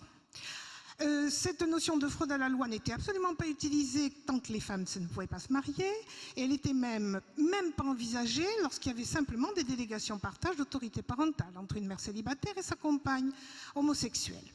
Donc la fraude à la loi a été utilisée dans un sens bénéfique, si j'ose dire à la limite pour les femmes, puisque la Cour de cassation, bien avant que la Cour européenne des droits de l'homme n'intervienne, elle a pu intervenir, la Cour de cassation a rendu un avis en disant « Oh non, non, non, pour les mères qui font un enfant en fraude à la loi ailleurs qu'en France, on peut quand même considérer que… » Alors, est-ce que c'est parce que c'est la mère qui vient accoucher en France? Donc, on revient bien à cette notion un petit peu valorisante, certes, de l'accouchement. On peut considérer qu'il n'y a pas fraude à la loi pour qu'elles se marient et que l'enfant soit adopté par leur compagne. Et pour les pères, je prends les pères homosexuels, je reste, non pas que je ne sois pas du tout concernée par la GPA dans le cadre de couples hétérosexuels, bien au contraire, parce que c'est ça qui a fait bouger d'ailleurs la jurisprudence. Donc il faut leur rendre tout à fait plus qu'hommage. Alors par contre, pour les pères qui sont dans cette situation-là, c'est-à-dire d'un couple homosexuel qui voudrait se marier ou pas, là, évidemment, on coince toujours, sauf grâce à la Cour européenne des droits de l'homme et de vous-même et des époux Labassé également, puisque c'était un arrêt qui concernait plusieurs personnes. Enfin, la Cour de cassation s'est inclinée. Mais on a toujours la problématique qu'on a une loi qui n'est pas encore au point, qui le sera-t-elle ? On ne sait pas, c'est comme la loi sur la fin de vie, on pourrait dire ça va peut-être bouger ou pas, et des jurisprudences qui acceptent dans certaines conditions et pas totalement. Donc moi je dirais qu'il faudrait utiliser la GPA pour que la loi accouche d'autre chose. Voilà, merci. Et puis on va créer encore des choses intermédiaires. Oui, madame. Bonjour. Moi, je ne parle pas du tout du point de vue juridique. En fait, je suis étudiante sage-femme. Et on parle beaucoup de la femme donc, qui porte la grossesse. Oui, pardon. Donc, on la voit vraiment comme la porteuse de cet enfant. Et après, l'enfant qui part vers ses parents. Mais à jamais un moment où on s'est demandé si... Je vois peut-être le côté noir des choses, mais une grossesse, ça se passe pas toujours bien. Un accouchement, ça se passe pas toujours bien. Et je me demande, de ce point de vue, de la mère porteuse, si elle se rend compte aussi des risques qu'elle prend pour sa santé, même si dans la plupart des cas, ça se passe bien, et tant mieux. Hein. Mais, du côté de la santé de la mère, porteuse, du coup. Mais... Quand ça se passe pas bien pour la maman, lorsqu'elle est enceinte, comment ça se passe pour elle ? Est-ce qu'on a des cas, Dominique Menson? Oui, je pense que c'est une très bonne question. Il y a deux choses à dire. Il y a déjà ce qu'on peut informer, discuter, comprendre avant de commencer la chose. Et donc, quand on parle de consentement libre, éclairé, il y a le mot éclairé, ça sous-tend donc que le risque, d'une part, soit évalué, c'est-à-dire qu'il y ait bien une évaluation médicale de la santé de cette femme qui va peut-être porter l'enfant, parce qu'il ne faut pas lui faire prendre de risques. Donc il faut que cette évaluation ait lieu, et ensuite que les résultats, parce que le risque nul n'existe pas, lui soient intelligemment et honnêtement communiqués, ce qui sous-entend d'avoir une indépendance des personnes qui agissent. Parce que si cette personne qui donne l'information à la fois est la directrice de clinique, je pense à une personne en Inde par exemple, ça ne marche pas. Donc il y a une ambition du consentement libre éclairé qui pose beaucoup de contraintes.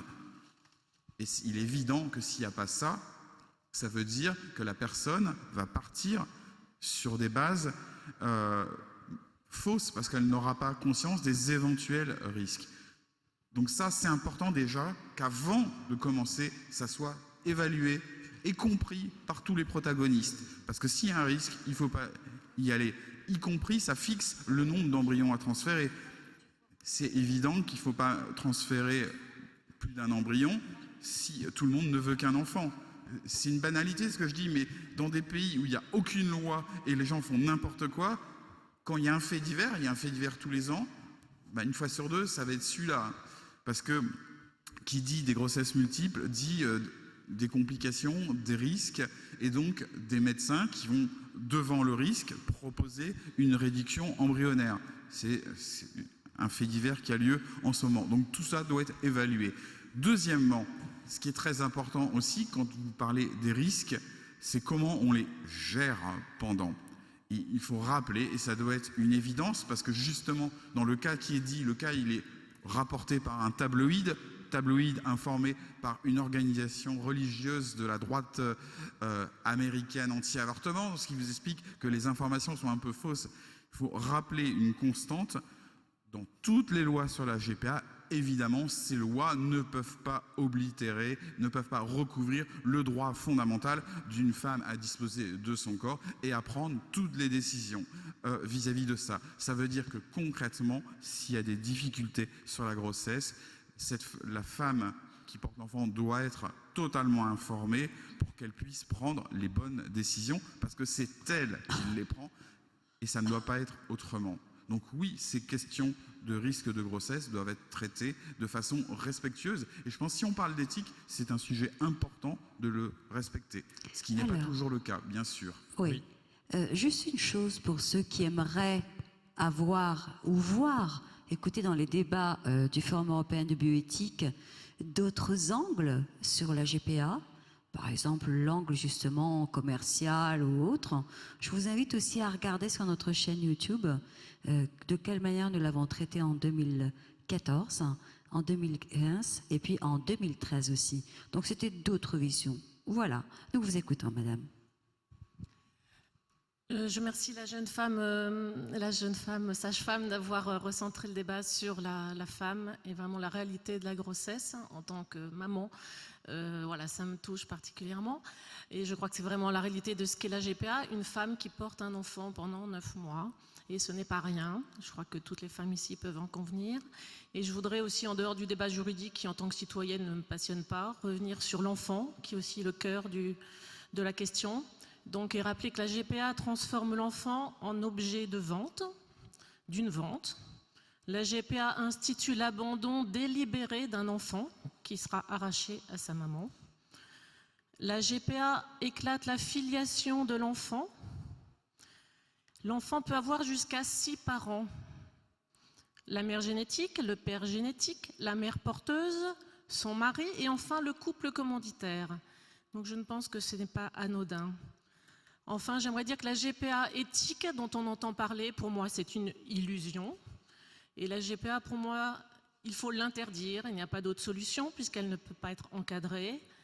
Et pour moi, il est important et urgent de demander l'abolition universelle de la GPA. Pour ça, des citoyens européens se mobilisent. J'en fais partie. Et il y a une pétition qui s'appelle No Maternity Traffic, qui sera présentée au Conseil de l'Europe et qui... voilà, que vous pouvez tous aller signer. Donc voilà, j'amène un petit balancement au débat. La signer ou ne pas la signer, c'est vrai. Oui, oui. Oui, bonsoir. Moi, j'aurais aimé revenir sur la notion de consentement que vous avez abordée.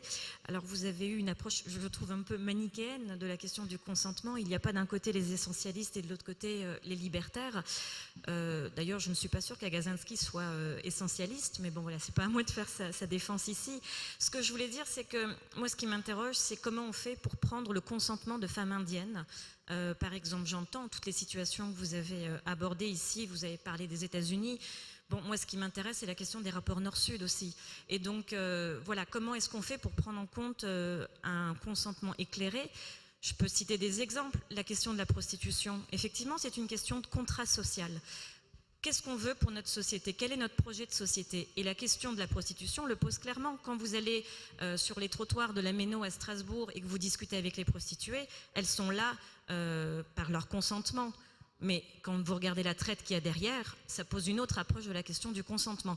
Donc je crois que la question du consentement est beaucoup plus complexe que ça, qu'il faut prendre en compte la question de la dimension sociale, la question des rapports Nord-Sud, la question de genre. Elle n'est pas anodine. Et pour moi aujourd'hui, la vraie question sur la question de la GPA, c'est ce que disait un des intervenants tout à l'heure. Comment on fait pour interdire un processus alors qu'on en reconnaît ses effets? C'est ma question. Tout à fait. Alors, qui aimerait répondre? Martine Gross, vous souhaitez répondre? Un petit peu. Je pense qu'on est tous d'accord qu'on souhaite éviter les risques de marchandisation et d'exploitation des femmes. Autant les personnes qui souhaitent l'abolition de la GPA, ce qui me semble un objectif un peu utopique, hein, étant donné que la pratique dans le monde, elle existe. Et autant ceux qui, comme moi, souhaitent un encadrement légal de la pratique. Alors bien sûr, la GPA en Inde, la GPA en Ukraine offrent des conditions qui ne correspondent pas à nos valeurs, aux valeurs que nous souhaitons défendre. Or, si nous ne légiférons pas, si nous n'encadrons pas, nous précipitons les gens justement dans la voie de la marchandisation. Le seul moyen de réduire un petit peu la marchandisation, c'est d'offrir des conditions éthiques en France. Et ensuite, bon, je ne suis pas législateur, mais on peut imaginer d'abord que ça fera baisser le nombre de personnes qui se rendront à l'étranger, mais si on ne peut pas l'empêcher totalement, on pourra toujours dire que puisque la pratique est encadrée en France, les personnes qui se rendent à l'étranger pourraient par exemple être poursuivies. On peut imaginer des tas de contraintes pour éviter la marchandisation et rester dans le cadre qui serait proposé et qui serait éthique. Alors, on a parlé d'abandon, que dans tous les cas, ces femmes abandonnent leur enfant et qu'il y a un abandon à la naissance. Il faut avoir parlé avec des femmes qui ont porté un enfant pour pouvoir affirmer une telle chose. Les personnes que j'ai pu interviewer, certes, ce n'étaient pas des Indiennes ni des Ukrainiennes, c'était des Américaines. Eh bien, elles étaient fières de leur geste, elles ne se sentaient pas mères de l'enfant qu'elles avaient porté. Et surtout, quand je posais la question, mais qu'est-ce que vous avez ressenti quand vous vous êtes séparés de l'enfant ? Une femme m'a dit, mais c'était terrible, j'ai pleuré, mais c'était pas parce que je me séparais de l'enfant, c'est parce que le couple d'hommes avec lesquels j'avais fondé une relation d'amitié tellement forte allait repartir en France et que peut-être nous allions cesser d'entretenir des relations. Et là-dessus, en fait, c'était une crainte infondée parce que la plupart des couples d'hommes qui ont recours à la gestation pour autrui restent en contact avec la femme qui a porté leurs enfants. Et donc, il y a un maintien des liens. Ce n'est pas un commerce, c'est une aventure humaine. C'est du relationnel ce qui se passe entre un couple, qu'il soit un couple d'hommes ou un couple hétérosexuel, et la femme qui va leur permettre de devenir parents. Voilà. Anne-Marie Leroyer. Et puis chacun a souhaité reprendre la parole une dernière fois à la tribune. Je vous remercie. J'ai encore un commentaire à faire après. Oui, bien sûr. Je vous remercie, madame, de cette question. Je viens de dire, vous allez pouvoir prendre la parole. Je ne sais pas si je vais pouvoir y répondre parce que j'avais le sentiment qu'elle m'était adressée. Si vous m'avez regardé sur la question du consentement, je ne voudrais pas manquer d'y répondre. Il me semble que précisément, lorsque j'ai abordé cette question du consentement, j'ai dit qu'on pouvait finalement schématiser les prises de position autour de cette table autour de deux oppositions de principe. La première, qui finalement considérait qu'il n'est jamais possible de donner un consentement libre parce qu'on va arguer d'un certain nombre de convictions sur ce qu'est la maternité et la mère, donc une femme ne pourrait jamais librement donner son consentement. Et l'autre qui consisterait à dire que laissons les femmes décider pour elles-mêmes de ce qu'elles souhaitent faire, c'est la question de l'autonomie. Et j'ai dit qu'entre ces deux courants, les choses étaient beaucoup plus complexes et qu'il y avait lieu de décliner toute une série finalement d'arguments qui allaient nuancer ces oppositions. Et on voit que ces oppositions se retrouvent, mais qu'en réalité, autour de cette table, même si on voit deux mouvements un peu opposés, on a une constante. C'est-à-dire la constante, c'est il convient de ne pas exploiter les femmes les plus vulnérables, il convient de trouver des solutions si tant est que ce soit possible, et c'est là que le débat a lieu. Pour les uns c'est possible, pour les autres ça n'est pas possible, de manière à permettre à celles qui sont dans une situation financière qui n'est pas une situation susceptible d'exploitation, de pouvoir finalement réaliser une gestation pour autrui. Bon, ça c'est le premier point sur lequel je voulais répondre parce que j'avais eu le sentiment de vouloir être nuancée. Visiblement, j'ai manqué mon objet. Et puis, je voudrais vous remercier d'une chose, c'est d'avoir insisté sur les rapports Nord-Sud, c'est évident, mais sur le genre.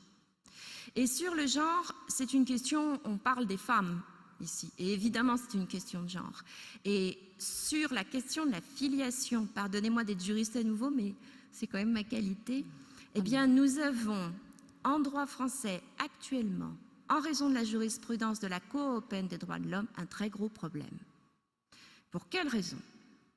Parce que telle que la solution a été reçue aujourd'hui en droit, nous sommes conduits à reconnaître la filiation paternelle. Pour quelle raison? Parce qu'on nous dit qu'elle est conforme à la vérité biologique. Soit, finalement, qu'on le tienne pour présumé, soit qu'on en exige la preuve préalable. Ça, ce sont les derniers arrêts de la Cour d'appel de Rennes. Et donc, on va, en ce qui concerne la paternité, vers finalement l'idée que le vrai père est celui qui a un lien biologique avec l'enfant. Ça, c'est quand même quelque chose qui est complètement à rebours de nos évolutions. Et ça, c'est une conséquence directe du fait qu'on n'a pas voulu transcrire les actes directement. Première observation sur cette question du genre. En ce qui concerne la maternité, eh bien, pour l'instant, en raison de l'interprétation qu'on a eue des décisions de la Cour européenne des droits de l'homme, la mère, qu'on appelle la mère d'intention, qui est associée au processus depuis le début, ne peut pas voir sa filiation établie. Pour l'instant, nous en sommes là. Pour quelle raison? Parce que l'acte de naissance, la filiation maternelle qui est portée sur l'acte de naissance, est évidemment contraire à la vérité biologique. Et donc, il ne sera pas transcrit. Donc, le procureur de la République va dire il est contraire à la vérité. Et puisqu'il est contraire à la vérité biologique, la maternité, du point de vue juridique, ne peut pas être admise.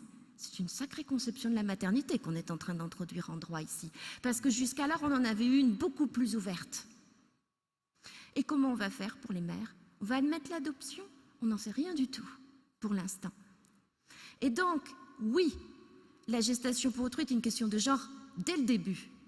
Mais elle en devient une encore plus si l'on se place du point de vue des effets, du point de vue du droit, du point de vue du point de savoir comment est-ce qu'on voit se construire la paternité et la maternité en droit.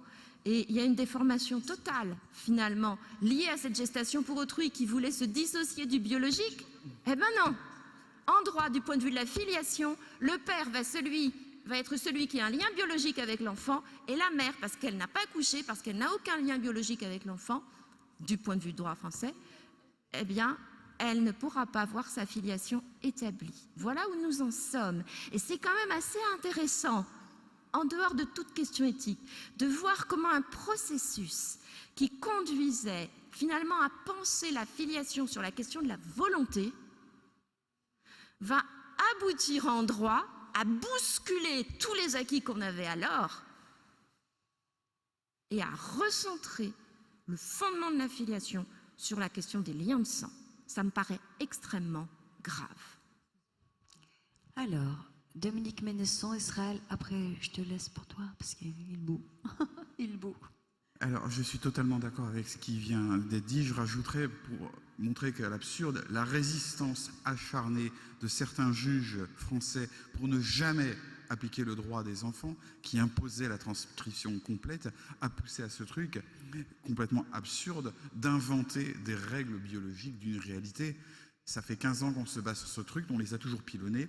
Il y a un mois, mes enfants ont bien eu la transcription parce qu'on leur a dit que cette interprétation ne tenait pas debout. L'article 47 ne parle pas de réalité biologique et un acte d'état civil ne parle pas de réalité biologique. Il dit qui est le père et la mère. Et j'irais même plus loin. L'inégalité de genre, on l'a pointé depuis longtemps. On est quand même dans un pays qui dit lorsqu'un père fraude, c'est le mot qui est utilisé dans la circulaire sur l'état civil de 2011, quand un père fraude pour reconnaître un enfant dont il n'est pas le géniteur, c'est valeureux, les amis, c'est valeureux.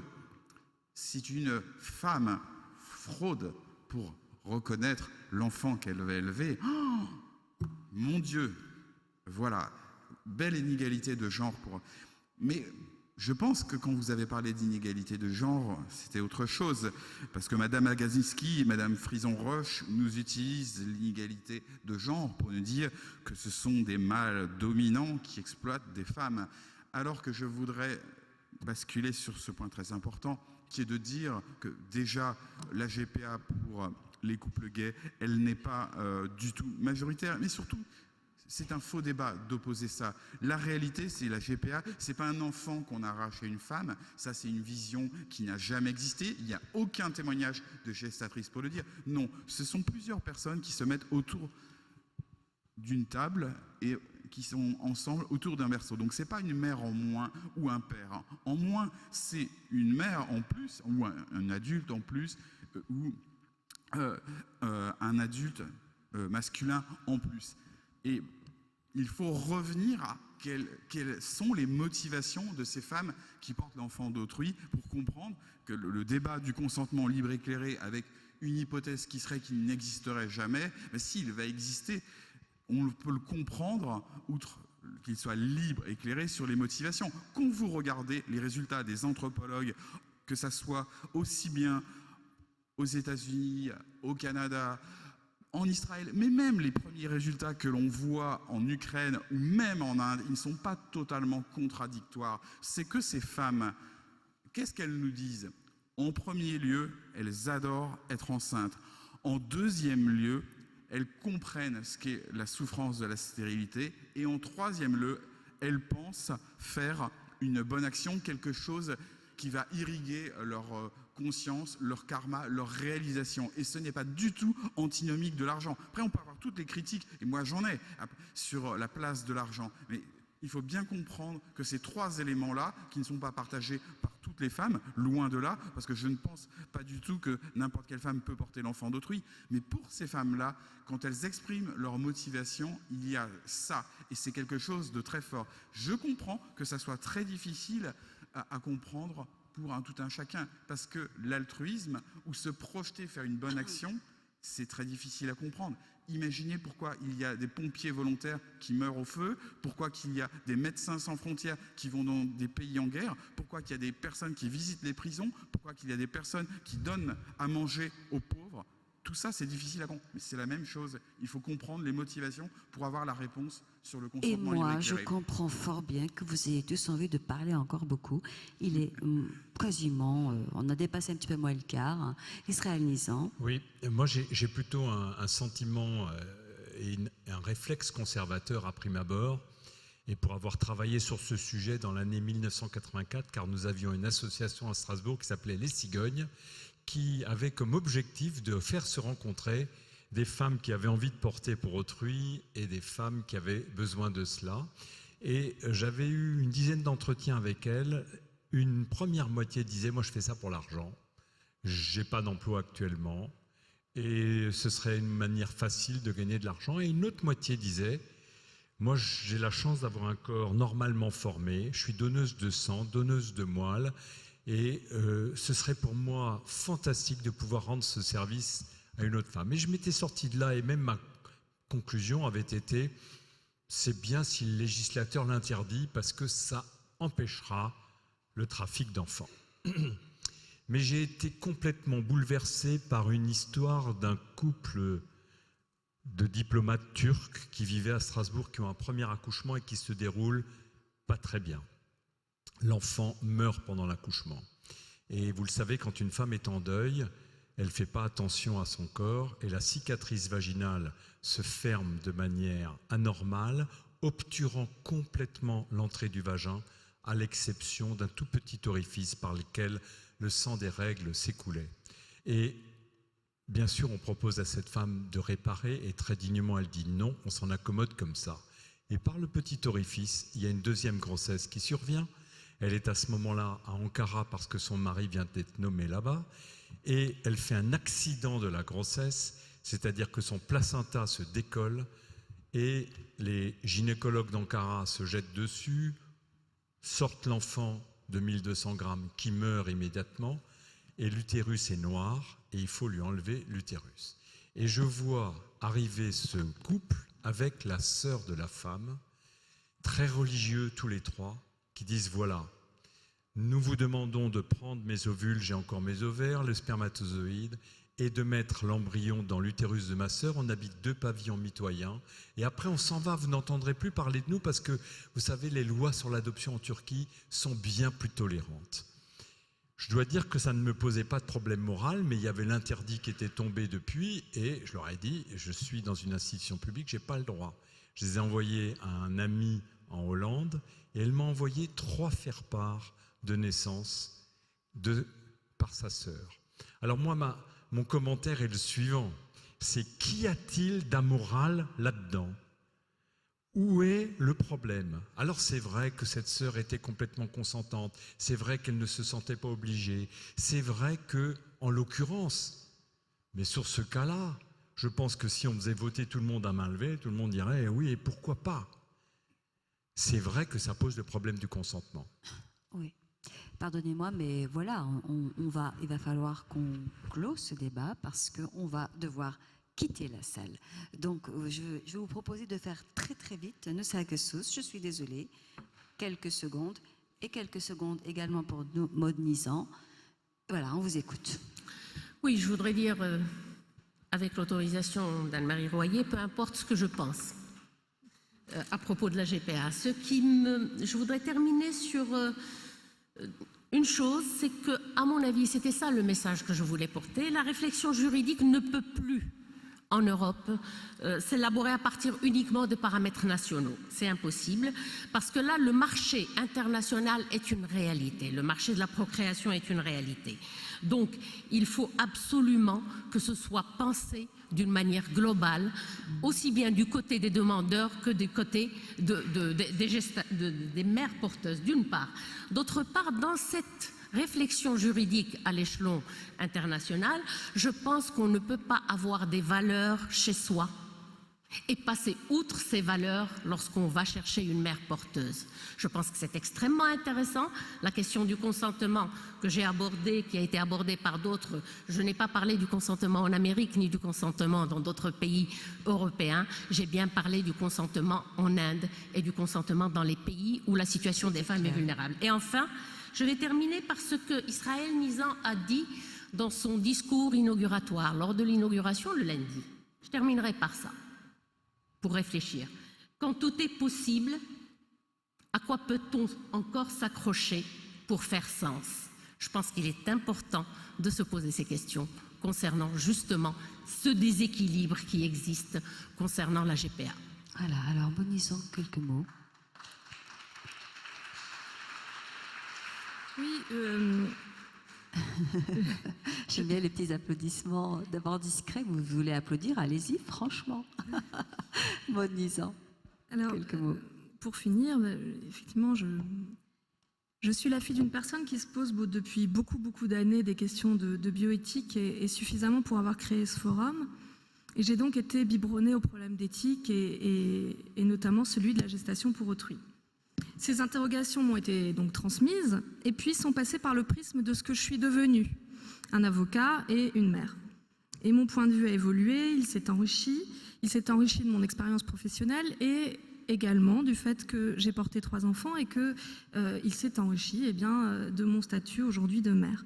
Et aujourd'hui, je peux dire qu'au-delà de savoir s'il faut porter un jugement moral sur les personnes qui ont recours à la GPA, j'ai acquis la conviction qu'aucune loi, aucune sanction, aucune menace ne dissuadera ces gens qui sont en grande détresse, pour les avoir rencontrés, certains en tout cas, de mettre en œuvre ce projet. Et je crois qu'il y a lieu, quel que soit le parti pris du législateur, quelle que soit finalement l'interdiction ou non qui sera posée, il y a lieu, à mon sens, de distinguer la situation d'un couple qui souhaite entamer une démarche de GPA et celle d'une famille qui a déjà mené ce projet à son terme, parce que dans ce deuxième cas, il y a un enfant dont l'intérêt doit primer. Et à mon sens, il n'est pas possible que l'on continue dans notre pays à placer des nourrissons pendant des mois parce qu'on a voulu sanctionner leurs parents d'avoir recouru à la GPA. Merci pour ce mot de clôture. Donc, je rappelle que demain, nous reprendrons à 10h à la librairie Kléber. Excellente soirée à tous et merci à vous. Au revoir.